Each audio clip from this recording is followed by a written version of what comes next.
Rajasthan video की class में आज का अपना चैप्टर है मुख्य सिंचाई एवं नदी घाटी परियोजनाएं। ये मैं आपको भारत प्लस राजस्थान दोनों के संदर्भ में पढ़ाने वाला हूं, क्योंकि राजस्थान वीडियो के सिलेबस में भारत प्लस राजस्थान दोनों के संदर्भ में दिया हुआ है। जब दोनों के संदर्भ में दिया हुआ है तो हम दोनों के संदर्भ में पढ़ेंगे। क्या पढ़ेंगे? मुख्य सिंचाई एवं नदी घाटी परियोजना। ठीक है, तो शुरू करते हैं इस चैप्टर को। यहाँ पर लिखा हुआ है इस चैप्टर की परिभाषा। देखिए, मुख्य सिंचाई क्या होती है इसकी परिभाषा लिखी हुई है। लेकिन चैप्टर को शुरू करने से पहले मैं उन विद्यार्थियों के लिए बताना चाहूँगा, जो विद्यार्थी हमारे चैनल पर नए हैं और पहली बार विजिट कर रहे हैं, तो उनसे मेरा विनम्र निवेदन है कि आप हमारे चैनल को सब्सक्राइब जरूर कर देना, क्योंकि इस चैनल के माध्यम से आपको ऑल कंपटीशन ऑफ राजस्थान की तैयारी जो है बिल्कुल फ्री में करने को मिलेगी। जब हम आपको सारा कुछ फ्री में प्रोवाइड करवाएंगे इस चैनल के माध्यम से, तो आप भी हमारा थोड़ा सा सहयोग करके इस चैनल को सब्सक्राइब जरूर कर लिया करो भाई। ठीक है, और जो विद्यार्थी राजस्थान वीडियो के जीके से संबंधित जो कोई भी टॉपिक देखना चाहता है तो वह हमारे चैनल पर विजिट कर सकता है। सारे जो टॉपिक हैं हमारे चैनल पर अपलोड कर दिए गए हैं, और जो बकाया टॉपिक हैं वो हम आपको करवा देंगे, समय समय पर जो है अपलोड भी कर रहे हैं। ठीक है ना। तो देखिए, सिंचाई परियोजना क्या है। फसलों को कृत्रिम तरीके से पानी देना सिंचाई करना कहलाता है, जो किसके अंतर्गत आता है? सिंचाई परियोजना के अंतर्गत आता है। आगे हम पढ़ते हैं सिंचाई परियोजना के कारण, मतलब ऐसे क्या कारण थे या फिर ऐसे क्या आवश्यकता थी जिसकी वजह से हमको सिंचाई परियोजना लेके आनी पड़ी। तो इसमें मैंने आपके लिए 2-3 पॉइंट लिखा दिए हैं। इनमें सबसे पहले आता है वर्षा की कमी, या फिर वर्षा की अनिश्चितता, या फिर वर्षा की अनियमितता। जब वर्षा की कमी हुई या फिर वर्षा में अनिश्चितता हुई, यानी कि वर्षा समय समय पर नहीं बरसेगी, तो हमको क्या होगा? फसलों को पानी नहीं मिलेगा। फसलों को पानी नहीं मिलेगा तो सिंचाई परियोजना लेके आनी पड़ेगी। ठीक है। दूसरा है भूमिगत जल स्तर में कमी होना। जब भूमिगत जल स्तर में कमी होगी तो नलकूपों में पानी की क्या हो जाएगी? कमी हो जाएगी, तो फसलों को पानी नहीं मिलेगा। इसकी वजह से हमको ये परियोजना लेके आनी पड़ी। देखिए, मैंने यहाँ पर आपके लिए डार्क जोन लिखा रखा है। डार्क जोन में वृद्धि। डार्क जोन में वृद्धि का मतलब है भूमिगत जल स्तर में कमी। ठीक है ना। तो डार्क जोन क्या होता है मैं आपके लिए समझा देता हूँ। डार्क जोन उन एरिया को कहते हैं जहाँ पर भूमिगत जल स्तर में कमी आ जाती है, या फिर जिसका भूमिगत जल स्तर खत्म हो चुका है या फिर खत्म होने के कगार पर होता है। ठीक है ना। इस प्रकार की जोनों को क्या कहते हैं? डार्क जोन कहते हैं। देखिए, मैंने आपके लिए नोट में लिखा रखा है डार्क जोन नवीनतम कौन सा है, यानी कि राजस्थान में जो नवीनतम डार्क जोन है, जिसको नवीनतम डार्क जोन की श्रेणी में रखा गया है, वो क्षेत्र कौन सा है? वो है राजगढ़ अलवर का। ठीक है ना। वो क्षेत्र कौन सा है? राजगढ़ अलवर का। अगर कुल राजस्थान में डार्क जोनों की बात करें तो 185 राजस्थान में कुल डार्क जोन है। मैं आपके लिए एक आंकड़े बता देता हूँ छोटा सा। देखिए, 2013 में अगर डार्क जोनों की बात करें तो 169 थे 2013 में। अभी हम 2022 या 2021 की बात करें तो 185 हैं। इसमें कितने हैं? 185 हैं। इसका मतलब इसमें इजाफा हुआ डार्क जोनों में। तो डार्क जोनों में इजाफा हुआ तो मतलब भूमि के जल स्तर में बहुत ज़्यादा कमी आई है। तो ये हमारे लिए खुशी की बात नहीं है भाई, ये हमारे लिए चिंता का विषय है। ठीक है ना। तो इस पर थोड़ा सा ध्यान रखें। आगे बात करते हैं सतही जल में कमी होना। तो सतही जल में कमी होना भी आपके लिए क्या है? सिंचाई जल में जो है सिंचाई परियोजना का मुख्य कारण है सतही जल में कमी होना। ठीक है। आगे बात करते हैं इसके कुछ अन्य डार्क जोन मैंने लिखा रखे हैं, जो अपने डार्क जोन की श्रेणी में आते हैं। कुछ ऐसे इंपॉर्टेंट हैं जो हमारी परीक्षा की दृष्टि से महत्वपूर्ण है, वो मैंने लिखा दिया। वैसे तो 185 है, मैं 185 को लिखा नहीं सकता है ना, और आप याद ही मत करने में से नहीं आता है क्वेश्चन। अगर 2-4 याद करने तो इन्हीं में से कर लेना जो मैंने आपके लिए लिखवाए हैं। एक है आपका अलवर में राजगढ़, जयपुर में जौंटवाड़ा, जालौर में है बीनमाल और सांचौर, 2 हैं जालौर में, याद रखना। और झुंझुनू में है मंडावा, सीकर में है दाता रामगढ़। अगर जयपुर की बात करें तो जयपुर में 23 क्षेत्र ऐसे हैं जो डार्क जोन श्रेणी में रखे गए हैं। इस बात को याद रख लेना। ठीक है। आगे बात करते हैं सिंचाई परियोजना का वर्गीकरण। देखिए, सिंचाई परियोजना को मुख्यतः 3 भागों में बांटा जाता है। कितने भागों में? 3 भागों में। कौन कौन से हैं? इनमें पहली तो आती है लघु सिंचाई परियोजना। ऐसी सिंचाई परियोजना जो लगभग 0 से लेकर के 2000 हेक्टेयर भूमि तक सिंचाई करती है। मध्यम सिंचाई में 2000 से लेकर 10,000 हेक्टेयर भूमि, और वृहद सिंचाई में 10,000 हेक्टेयर भूमि से अधिक। मतलब ऐसी सिंचाई परियोजना जिसमें 10,000 हेक्टेयर भूमि से अधिक सिंचाई की जाती है क्या कहलाती है? वृहद सिंचाई परियोजना कहलाती है। देखिए, इन तीनों के अलावा जो 3 सिंचाई परियोजना है ना, इनके अलावा एक और सिंचाई परियोजना होता है जिसका नाम है बहुउद्देशीय सिंचाई परियोजना। जिसका नाम क्या है? बहुउद्देशीय सिंचाई परियोजना। ये क्या होती है इसको समझिए। तो ऐसी परियोजना जिसका उद्देश्य 2 या 2 से अधिक कामों को करना होता है क्या कहलाती है? बहुउद्देशीय सिंचाई परियोजना कहलाती है। ठीक है ना। और ऐसे ऐसे कौन से काम है जो ये कर सकती है? देखिए, पेयजल की व्यवस्था करना, सिंचाई करना, विद्युत उत्पादन करना, ये किसके श्रेणी में आता है? बहुउद्देशीय सिंचाई परियोजना की श्रेणी में आता है। ठीक है ना। ये सारे काम किसके हैं? बहुउद्देशीय सिंचाई परियोजना के। ठीक है। बहुउद्देशीय सिंचाई परियोजना के 2-3 पॉइंट हैं, इनको मैं समझा देता हूँ। इनको देखिए, पढ़ने से पहले मैं जो समझा रहा हूँ उस पर ध्यान दीजिए। सपोज कीजिए ये हो गई आपकी नदी और इसमें बह रहा है पानी। ठीक है। जब पानी बहेगा, जब इसका भाव तेज हो जाएगा, क्या हो जाएगा? जब इसका भाव तेज हो जाएगा तो ये पानी इधर उधर से निकलने लगेगा, यानी कि बाढ़ आने की संभावना रहेगी।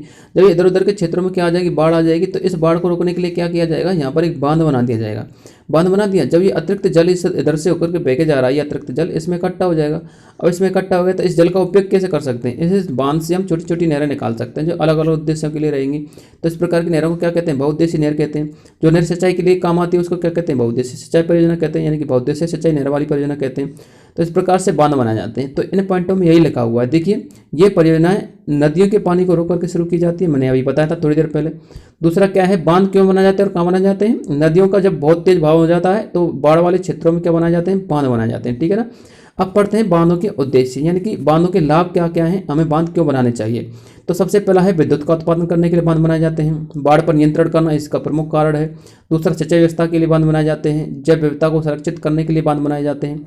अब जिस चीज़ों के उद्देश्य यानी लाभ होते हैं तो उन चीज़ों की हानियाँ भी होती हैं। तो बांधों की हानियाँ क्या हैं, इससे भूकंप आने की संभावना बनी रहती है, यानी कि भूस्खलन की संभावना रहती है।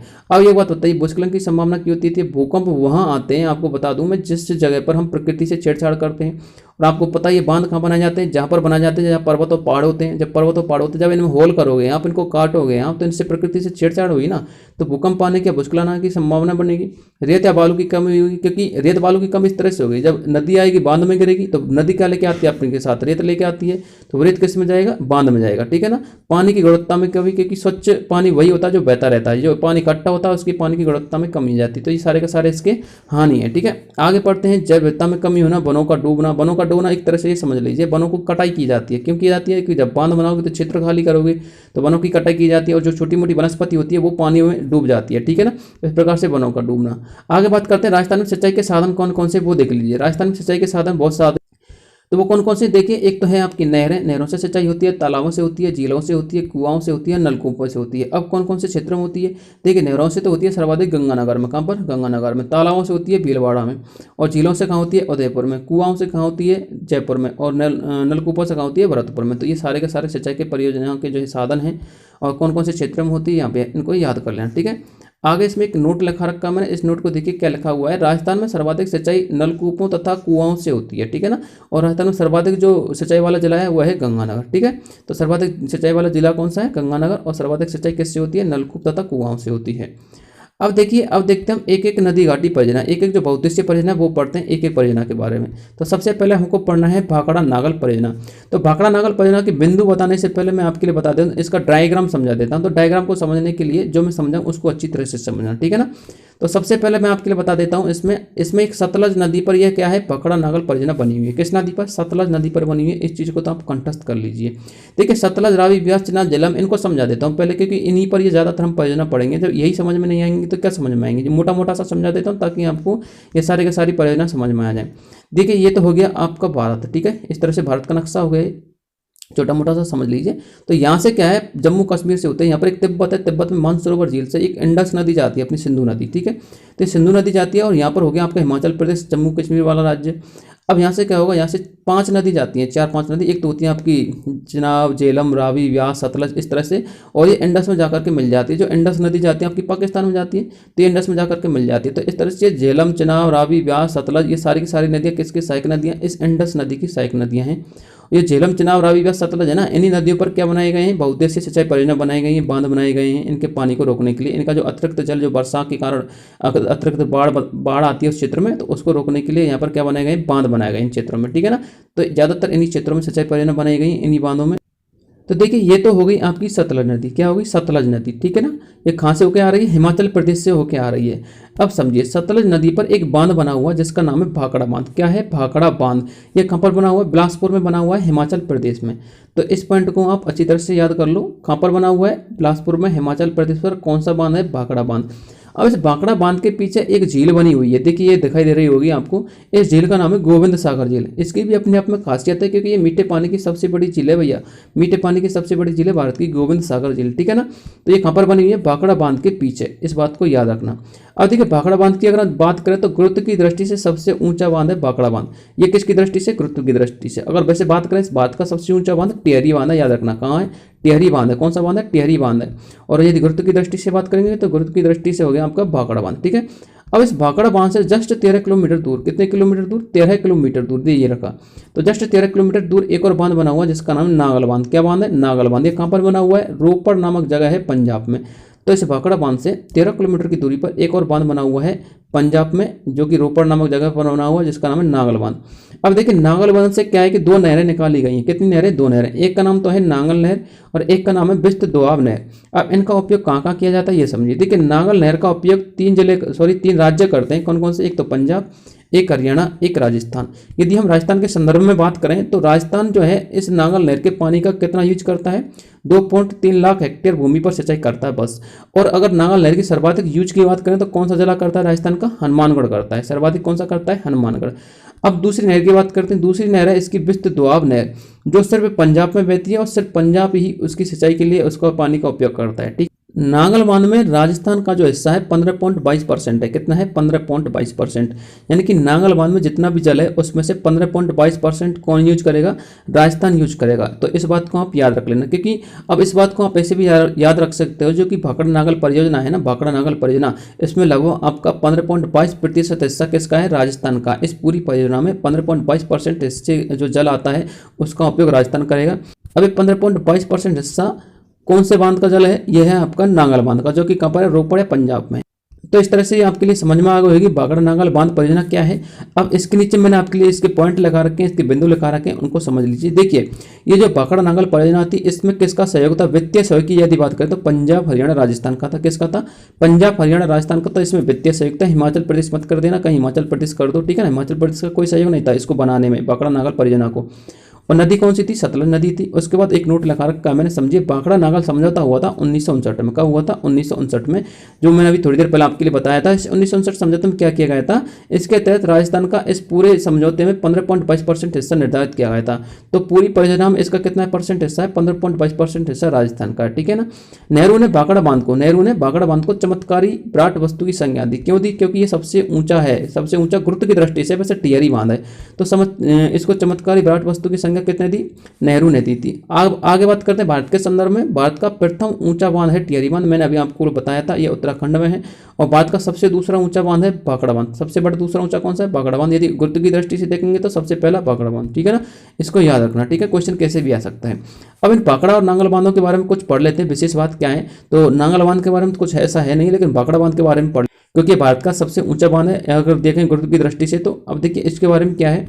भाखड़ा बांध का निर्माण 1962 में हुआ था। एक इंजीनियर था जिसका नाम था हार्वे स्लोकम, उसके निर्देशन में इसका निर्माण किया गया था। और राष्ट्र को समर्पित कब किया था, 1962 में राष्ट्र को समर्पित किया गया था। और इसकी ऊंचाई की बात करें तो 225.55 मीटर इसकी ऊंचाई, लगभग 740 फुट। लंबाई की बात करें तो 518.16 मीटर लंबाई, लगभग 1700 फुट। चौड़ाई की बात करें तो 9.14 मीटर इसकी चौड़ाई, लगभग 30 फुट, ठीक है ना। इन आंकड़ों को आप याद कर लेना। आगे बात करते हैं गोविंद सागर झील के बारे में। देखिए इसका निर्माण कहाँ हुआ है, भाखड़ा बांध के पीछे इसका निर्माण हुआ है। देखिए इसके जल का उपयोग कौन कौन से राज्य करते हैं, पंजाब और हरियाणा पेयजल प्लस सिंचाई दोनों के लिए करते हैं। दिल्ली और चंडीगढ़ सिर्फ पेयजल के लिए करते हैं, ठीक है ना। परियोजना के अन्य लाभान्वित जिले कौन कौन से हैं, जो भाखड़ा नांगल परियोजना है उससे राजस्थान के किन किन जिलों को लाभ मिल रहा है। देखिए चूरू को, सीकर को, झुंझुनू को, बीकानेर और गंगानगर, इन सभी को क्या है, लाभ मिल रहा है भाखड़ा नांगल परियोजना से। अगली परियोजना आती है आपकी व्यास परियोजना। कौन सी परियोजना, व्यास परियोजना। तो इसके तो नाम से पता चलेगा होगा कौन सी नदी पर बनी हुई है, व्यास नदी पर बनी हुई है। कौन सी नदी पर बनी हुई है, व्यास नदी पर बनी हुई है, ठीक है। इसके हम पॉइंटों को पढ़ने से पहले डायग्राम समझ लेते हैं, क्योंकि डायग्राम से सारे पॉइंट समझ में आ जाएगा। देखिए इसमें क्या क्या है इसके डायग्राम में। तो ये तो हो गई आपकी व्यास नदी। कौन सी नदी, व्यास नदी, ठीक है। और इस पर दो बांध बने हुए हैं इस तरह से। तो ये बांध कौन कौन से, देखिए पहला बांध बना हुआ जिसका नाम है देहर बांध या फिर पंडोह बांध। क्या है, देहर बांध या पंडोह बांध, समझिए। ये देहर बांध या पंडोह बांध कहाँ पर बना हुआ है, हिमाचल प्रदेश में। और जो दूसरा बांध बना हुआ है उसका नाम है पौंग बांध, ये भी कहाँ पर बना हुआ है, हिमाचल प्रदेश में। अब इन बांधों में जो जल है उसका कितना परसेंट राजस्थान को मिलता है। देखिए ये जो देहर बांध है इसमें से लगभग 20% हिस्सा किसका है, राजस्थान का है। और ये पंडोह बांध है इसका लगभग 59% हिस्सा, कितने, 59% हिस्सा किसका है, राजस्थान का है। अब देखिए इस व्यास परियोजना से संबंधित एक आयोग बैठाया गया था जिसका नाम था एराडी आयोग। क्या नाम था, एराडी आयोग। तो एराडी आयोग को समझ लेते हैं। एराडी आयोग बैठाया गया था सन 1986 में। कब बैठाया गया था, सन 1986 में। अब ये एराडी आयोग क्यों बैठाया गया था, समझिए। देखिए रावी प्लस व्यास की अतिरिक्त जल के उपयोग की वजह से क्या बैठाया गया था, एराडी आयोग बैठाया गया था। मतलब रावी और व्यास का जो अतिरिक्त जल आता है ना, यानी कि बरसात का टाइम आएगा तो बरसात के समय में जो रावी नदी या व्यास नदी होगी वो तेज रफ्तार से चलेंगी, तो इसका जो अतिरिक्त जल आएगा उसका हम क्या उपयोग कर सकते हैं। तो इसकी वजह से क्या है कि एराडी आयोग बैठाया गया था। क्योंकि पंजाब वाला हिस्सा तो कह रहा था कि हम लेंगे इसके जल को, और हरियाणा वाला कह रहे थे कि हम लेंगे, और राजस्थान वाले कह रहे थे कि हम लेंगे। तो इस तरह से इस प्रकार के झंझट को मिटाने के लिए एक आयोग बैठाया गया था जिसका नाम था एराडी आयोग 1986 में। तो समझिए एराडी आयोग रावी प्लस व्यास के अतिरिक्त जल के उपयोग की वजह से बैठा गया। अब इस आयोग में क्या हुआ, इस आयोग में ये निर्धारित किया गया कि जो अपना राजस्थान है वो लगभग 86 क्यूसेक फीट, कितना 86 क्यूसेक फीट भूमि के लिए जल का उपयोग कर सकता है बस। कितनी? 86 क्यूसेक फीट भूमि के लिए। तो ये तो हो गया आपका एराडी आयोग। तो एराडी आयोग ने क्या कहा कि 86 क्यूसेक फीट भूमि के लिए राजस्थान अपने जल का उपयोग कर सकता है इस व्यास नदी की और रावी नदी के अतिरिक्त जल का। ठीक है, अब ये राजस्थान ऐसे व्यास और रावी नदी के अतिरिक्त जल का उपयोग कहाँ करता है? देखिए पहले पढ़ लेते हैं ब्यास वाला। तो ब्यास नदी में जो अतिरिक्त जल आता है उसमें 2 बांध बने हुए हैं, एक तो आपका पंडो बांध, एक आपका बना हुआ देहर बांध। तो इनसे 2 नहरें निकाली गई हैं भाई। कितनी नहरें? 2 नहरें निकाली गई, एक तो आपके पौंग बांध से, एक आपके देहर बांध से। तो ये 2 नहरें क्या करती हैं? देखिए ये दोनों नहरें शीतकाल के समय IGNP में अतिरिक्त जलापूर्ति करती हैं। क्या करती हैं? अतिरिक्त जलापूर्ति करती है। देखिए मिल भी रही है, एक नहर इधर से और एक नहर इधर से आ रही है। ठीक है, ये दोनों नहरें क्या करती हैं? IGNP में अतिरिक्त जलापूर्ति करती हैं। ओके, अब IGNP क्या है? इंदिरा गांधी नहर परियोजना, ये जो अपनी पश्चिमी राजस्थान में बहती है, पश्चिमी राजस्थान में बहती है। ठीक है ना, ये इंदिरा गांधी नहर परियोजना जब शीतकाल का समय आता है तो इसमें जलापूर्ति जो होती है कम हो जाती है। तो इसकी जलापूर्ति को पूरा करने के लिए ये 2 नहरें काम आती है। ठीक है ना, किस समय? शीतकाल के समय। तो इस तरह से ब्यास वाले जल का अतिरिक्त उपयोग यहाँ पर हम ले लेते हैं। अब इसके आगे हम बिंदु पढ़ लेते हैं। देखिए कौन कौन से हैं। इसका सहयोग किस किसने किया था? इसका जो वित्तीय सहयोग इस परियोजना को बनाने में पंजाब, हरियाणा और राजस्थान, इसमें भी 3 राज्य हैं, पंजाब, हरियाणा, राजस्थान। इसका भी सहयोग किसने किया था? पंजाब, हरियाणा, राजस्थान ने किया था। हिमाचल प्रदेश नहीं है, मैं बार बार कह रहा हूँ, हिमाचल प्रदेश का कोई वित्तीय सहयोग नहीं है। उसके बाद एराडी आयोग समझौता हुआ था 1986 में, और इससे पहले एक और समझौता हुआ था जिसका नाम था राजीव गांधी लोंगवाला समझौता 1985 में। तो ये समझौता भी हम आपको समझाएंगे आगे की परियोजना में, पर मैंने आपके लिए नोट डाउन करने के लिए लिखा दिया, आपको याद आ जाए, क्योंकि एराडी आयोग का समझौता 1986 में, तो 1985 में कौन सा हुआ? राजीव गांधी लोंगवाला समझौता। ठीक है ना। अब देखिए ब्यास नदी पर पोंग बांध बना हुआ है, लगभग 59% हिस्सा राजस्थान का है, और पंडो बांध बना हुआ है, लगभग 20% हिस्सा इसमें राजस्थान का है, जो कि कहाँ पर स्थित है? ये दोनों बांध हिमाचल प्रदेश में स्थित हैं। आगे की परियोजना आती है आपकी चंबल घाटी नदी परियोजना। देखिए चंबल घाटी परियोजना कब शुरू हुई थी? 1953-1954 में, लगभग 1953-54 में शुरू हुई थी। तो देखिए आज का वीडियो थोड़ा सा लंबा हो चुका है, अब मिलते हैं आपको पार्ट नंबर 2 में। पार्ट नंबर 2 में हम ये पार्ट है बिल्कुल फिनिश करवा देंगे। ठीक है ना, तो पार्ट 2 का आप इंतजार कीजिए। तब तक के लिए जय हिंद, जय भारत। मिलते हैं नेक्स्ट वीडियो में।